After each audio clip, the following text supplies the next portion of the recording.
How to delete a friend on Roblox. This tutorial shows you how to remove someone from your friends list on your Android device. First, open the Roblox app on your Android device. After that, tap on the Connections icon at the top of the home screen to open your Connections page.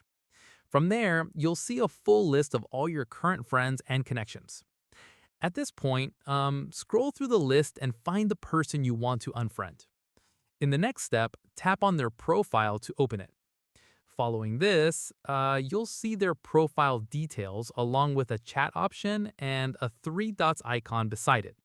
Once done, tap on the three dots to open the options menu. From here, a pop-up will appear with a few options. Tap on Remove Connection to unfriend them. At this stage, the person will be immediately removed from your friends list without any notification being sent to them. Finally, go back to your connections page to confirm that they are no longer on your friends list. And that's it. If this Roblox guide helped you remove a friend, give it a like, subscribe for more Roblox tutorials, and tap the bell icon for updates. See you in the next one.